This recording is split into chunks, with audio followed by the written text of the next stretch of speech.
दोस्तों, ये कहानी एक खतरनाक गैंगस्टर की है जो अपने सारे बुरे काम छोड़कर शरीफों वाली जिंदगी जी रहा था। लेकिन एक दिन उसके घर पर उसी के जैसे कुछ लोग आ जाते हैं जो उसकी जिंदगी के घोड़े लगा देते हैं। तो कहानी शुरू होती है और हम सुलभ कुमार शौचालय को देखते हैं जो कि अपने लिए कॉफी खरीद रहा था। उसके साथ उसके दो दोस्त छगन और शालू श्रापित भी होते हैं जो कि उसकी भूतिया हरकतों से इरिटेट हो गए थे। आगे जब वो कॉफी के पैसे देने जाता है तो कैश काउंटर वाली उससे ज्यादा पैसे मांगती है। सुलभ कुमार कहता है, यहाँ तो कॉफी का रेट 60 सेंट लिखा है, तो तुम मुझसे $1 क्यों मांग रही हो। काउंटर वाली कहती है कि सर, आपने कॉफी का बड़े वाला पैक लिया है तो आपको 99 सेंट प्लस टैक्स देना होगा। लेकिन सुलभ कुमार शौचालय अपनी बात पर अड़ जाता है और वो उस काउंटर वाली से बहस करने लगता है। अब इन सबसे शालू श्रापित का दिमाग खराब हो जाता है और वो अपनी बंदूक निकालकर उस कैश काउंटर वाली को उड़ा देती है। अब वो सभी वहाँ से निकलने ही वाले थे कि तभी वहाँ पर पुलिस आ जाती है, जिसको देखकर सुलभ कुमार शौचालय कैश काउंटर पर खड़ा हो जाता है ताकि पुलिस वाले को उस पर शक ना हो। आगे वो पुलिस वाला वहाँ से कॉफी लेकर जा ही रहा था, तभी उस काउंटर के नीचे से उस मरी हुई औरत का खून बाहर आने लगता है। अब इससे पहले कि वो पुलिस वाला कुछ करता, वो सभी मिलकर उस पुलिस वाले को मार देते हैं। तभी सीन यहाँ से शिफ्ट होता है और हम झूलेलाल को देखते हैं जो कि अपनी वाइफ नहीं दूंगी के साथ बहुत खुश था। हालांकि नहीं दूंगी उसे काफी दिनों से दे नहीं रही थी, लेकिन फिर भी वो झूलेलाल को बहुत प्यार करती थी।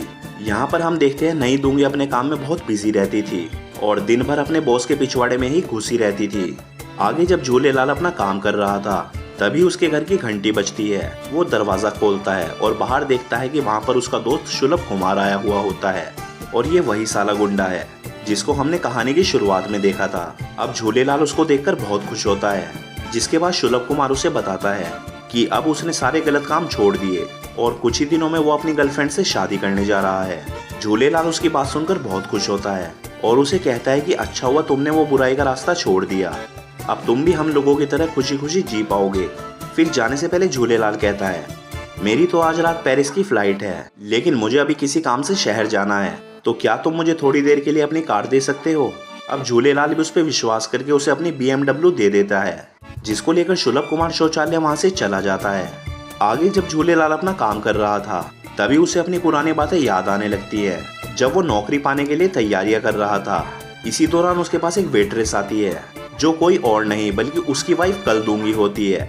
अब कलदूंगी उसे लाइन देने लगती है और कहती है, क्या आज रात तुम मेरी पिंकी बजाना चाहोगे। लेकिन झूलेलाल एक नंबर का सख्त लौंडा होता है और वो उसे बजाने से मना कर देता है, लेकिन कलदूंगी भी हार नहीं मानती और वो उससे अपनी पिंकी बजवाने के लिए उसे मना ही लेती है। लेकिन फिर शादी के कुछ साल बाद ही कलदूंगी उस पर गुस्सा रहने लगती है क्योंकि वो एक नपुंसक था और उसे बच्चा नहीं दे सकता था। इसलिए वो दोनों डिसाइड कर लेते हैं कि वो एक बच्चे को अडॉप्ट कर लेंगे। और आज ही वो दिन था जब एक डॉक्टर आकर झूलेलाल को चेक करने वाला था कि वो बच्चे को पालने लायक है भी या नहीं।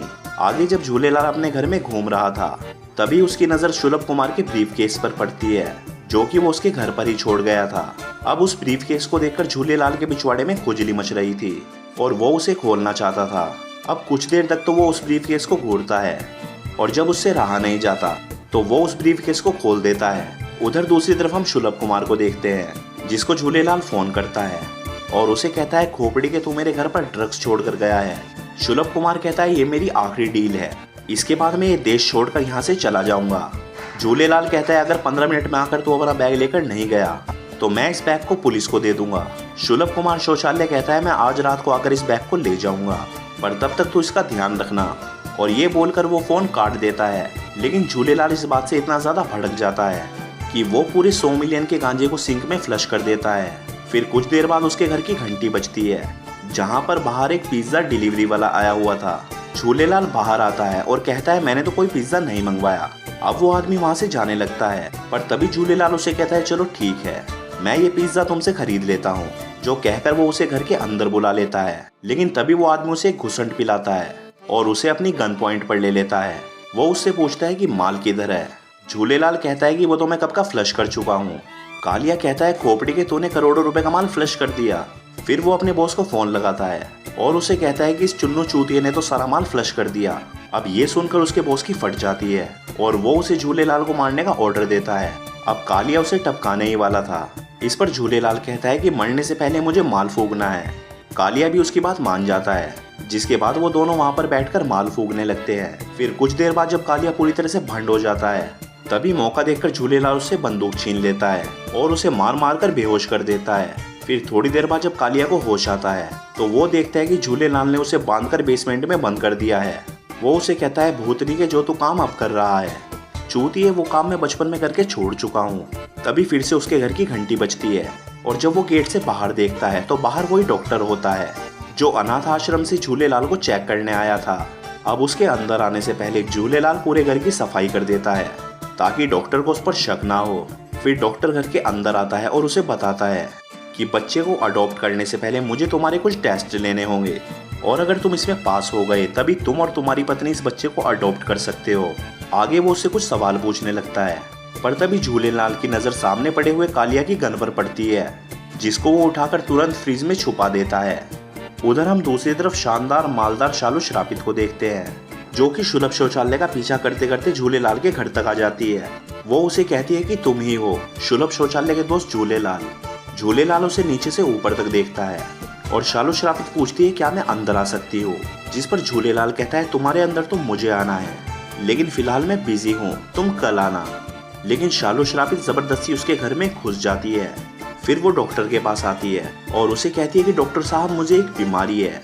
जब भी मैं आप जैसे हैंडसम और दमदार आदमी को देखती हूँ तो मेरी गुलाबी बिल्ली गीली हो जाती है। अब ये सुनते ही डॉक्टर का लोहा गर्म हो जाता है, लेकिन फिर वो जैसे तैसे करके अपने आप पर कंट्रोल करता है। उधर झूलेलाल को सुलभ कुमार शौचालय का फोन आता है और वो उसे कहता है कि कुछ भी हो जाए तुम मेरा माल उस शालू श्रापित को मत देना। इस पर झूलेलाल उसे कहता है कि कौन सा माल, मैं तो कब का उसे नाले में बहा चुका हूँ। अब ये सुनकर सुलभ कुमार का दिमाग खराब हो जाता है और वो उसे कहता है, अबे चूतिया हो गया है क्या? वहीं दूसरी तरफ शालू श्रापित डॉक्टर से गंदी गंदी बातें करने लगती है जिसको सुनकर डॉक्टर खुद पर कंट्रोल नहीं कर पाता और वो सोचता है बस एक मौका मिल जाए इसे यहाँ पर घोड़ी बनाने का। लेकिन तभी शालू श्रापित डॉक्टर से पूछती है, क्या तुम इस झूलेलाल की असलियत जानना चाहते हो? डॉक्टर कहता है कि हाँ बिल्कुल। शालू श्रापित बताती है कि 5 साल पहले झूलेलाल इस शहर का सबसे बड़ा गैंगस्टर था जिसकी टीम में सुलभ कुमार शौचालय और एक मीठा कालिया भी था। फिर एक दिन ये सभी गांजे की डील करने के लिए एक क्लब में जाते हैं। वो यहाँ पर सप्लायर को 50 किलो माल बेचने आए थे जिसके बदले सप्लायर उन्हें $20 करोड़ देने वाला था। लेकिन जब उसने वो माल चेक किया तो साला वो सारा माल नकली निकला। अब इससे पहले कि वो सप्लायर इन्हें कुछ कहता, झूलेलाल अपनी बंदूकें निकालता है और वहाँ मौजूद सभी लोगों को उड़ा देता है, जिसके बाद वो उनका माल और पैसे लेकर वहाँ से गायब हो जाता है। अब ये कहानी सुनकर उस डॉक्टर की फटकर 464 हो जाती है और वो अपना पिछवाड़ा उठाकर वहाँ से भाग जाता है। अब झूलेलाल को कुछ समझ नहीं आ रहा था कि आखिर इस चूतिए को हो क्या गया, पर तभी शालू श्रापित उसके पीछे आती है और झूलेलाल को गन पॉइंट पर ले लेती है।